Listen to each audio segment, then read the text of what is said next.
మత్తయి సువార్త 21వ అధ్యాయం. తరువాత యెరూషలేమునకు సమీపించి ఒలీవ చెట్ల కొండ దగ్గర ఉన్న బెత్ఫగేకు వచ్చినప్పుడు యేసు తన శిష్యులలో 2 చూచి, మీ ఎదుటనున్న గ్రామమునకు వెళ్ళుడి.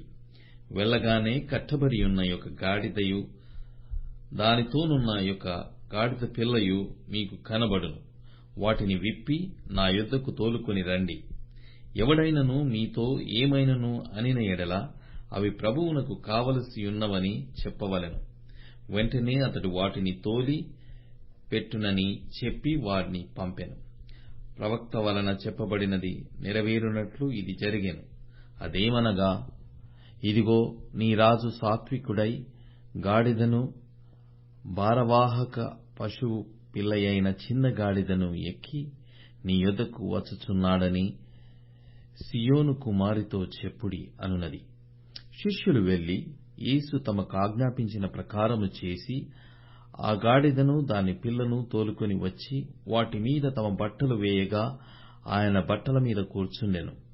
జనసమూహములోను అనేకులు తమ బట్టలు దారి పొడుగున పరచిరి. కొందరు చెట్ల కొమ్మలు నరికి దారి పొడుగున పరచిరి. జనసమూహములలో ఆయనకు ముందు వెళ్ళుచున్న వారును వెనుక వచ్చుచున్న వారును, దావీదు కుమారునికి జయము, ప్రభువు పేరిట వచ్చువాడు స్తుతింపబడునుగాక, సర్వోన్నతమైన స్థలములలో జయము అని కేకలు వేయుచుండిరి. ఆయన యెరూషలేములోనికి వచ్చినప్పుడు పట్టణమంతయు ఈయన ఎవరో అని కలవరపడెను. జనసమూహము ఈయన గలిలయలోని నజరేతు వాడగు ప్రవక్త అయిన యేసు అని చెప్పిరి. యేసు దేవాలయములో ప్రవేశించి క్రయ విక్రయములు చేయువారినందరినీ వెళ్లగొట్టి రూకలు మార్చువారి బల్లలను గువ్వలమ్మువారి పీఠములను పడద్రోసి, నా మందిరము ప్రార్థన మందిరము అనబడును అని వ్రాయబడి ఉన్నది. అయితే మీరు దానిని దొంగల గుహగా చేసేవారని. గ్రుడ్డివారును కుంటివారును దేవాలయములో ఆయన యొద్దకు రాగా ఆయన వారిని స్వస్థపరచెను. కాగా ప్రధాన యాజకులను శాస్త్రులను ఆయన చేసిన వింతలను, దావీదు కుమారునికి జయము అని దేవాలయములో కేకలు వేయుచున్న చిన్నపిల్లలను చూచి కోపముతో మండిపడి, వీరు చెప్పుచున్నది వినుచున్నావా అని ఆయన్ను అడిగిరి. అందుకు యేసు, వినుచున్నాను. బాలుర యొక్కయు చంటి పిల్లల యొక్కయు నోట స్తోత్రము సిద్ధింపజేసితివి అను మాట మీరెన్నడూనూ చదవలేదా అని వారితో చెప్పి వారిని విడిచి పట్టణము నుండి బయలుదేరి బేతనీయకు వెళ్లి అక్కడ బస చేసెను. ఉదయమందు పట్టణమునకు మరల వెలుచుండగా ఆయన ఆకలిగొనెను. అప్పుడు తోవ ప్రక్కన ఉన్న ఒక అంజూరపు చెట్టును చూచి దాని యొద్దకు రాగా దానియందు ఆకులు తప్ప మరేమీయూ కనబడలేదు గనక దానిని చూచి, ఇక మీదట ఎన్నటికినీ నీవు కాపు కాయకుందువు గాక అని చెప్పెను. తక్షణమే ఆ అంజూరపు చెట్టు ఎండిపోయెను.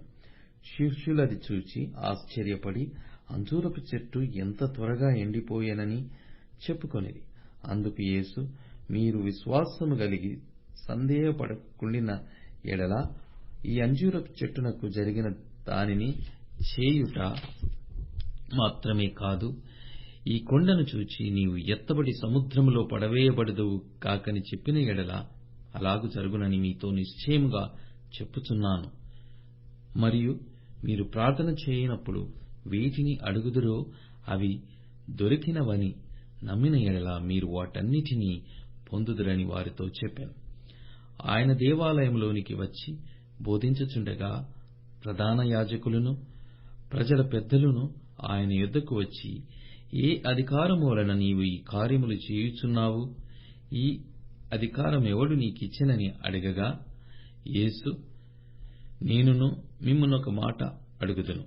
అది మీరు నాతో చెప్పిన ఎడల నేనును ఏ అధికారం వలన ఈ కార్యము చేయుచున్నానో అది మీతో చెప్పుదును. యోహాను ఇచ్చిన బాప్తిస్మము ఎక్కడి నుండి కలిగినది? పరలోకము నుండి కలిగినదా, మనుషుల నుండి కలిగినదా అని వారిని అడిగెను. వారు, మనము పరలోకము నుండి అని చెప్పితిమా? ఆయన అలాగైతే మీరెందుకు అతని నమ్మలేదని మనలను అడుగును. మనుషుల వలననని చెప్పితిమా? జనులకు భయపడుచున్నాము.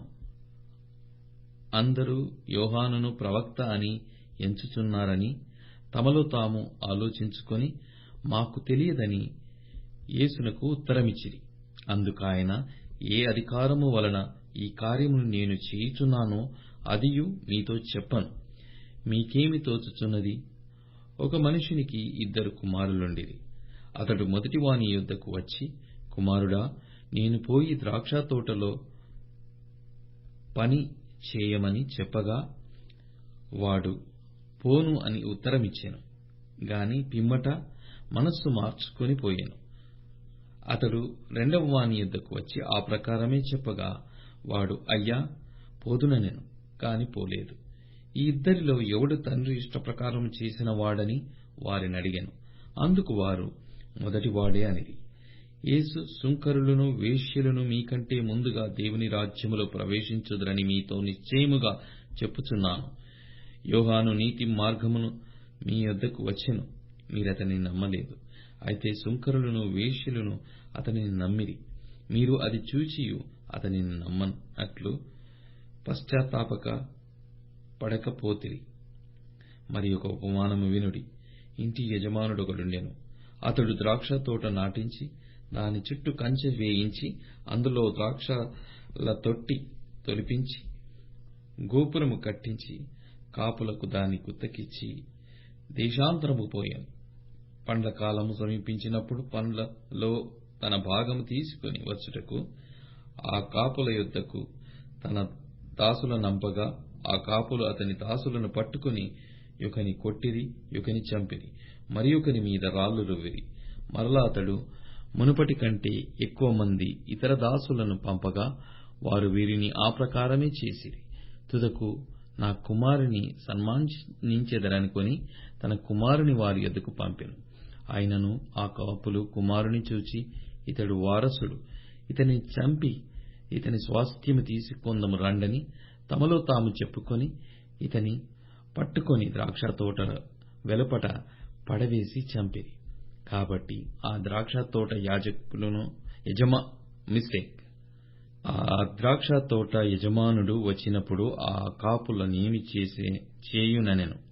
అందుకు వారు ఆ దుర్మార్గులను కఠినముగా సంహరించి వాటి వాటి కాలమందు తమకు పండ్లను చెల్లించునట్టు ఇతర కాపులకు ఆ ద్రాక్ష తోట గుత్తకిచ్చునని ఆయనతో చెప్పిరి. మరియు యేసు వారిని చూచి, ఇట్లు కట్టువారు నిషేధించిన రాయి మూలకు తలరాయి ఆయను.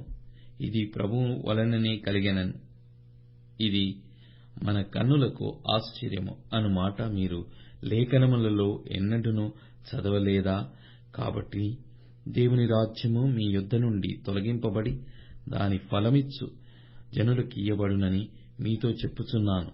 మరియు ఈ రాతి మీద పడువాడు తునకలైపోవును గాని అది ఎవని మీద పడునో వానిని బలిచేయుననెను.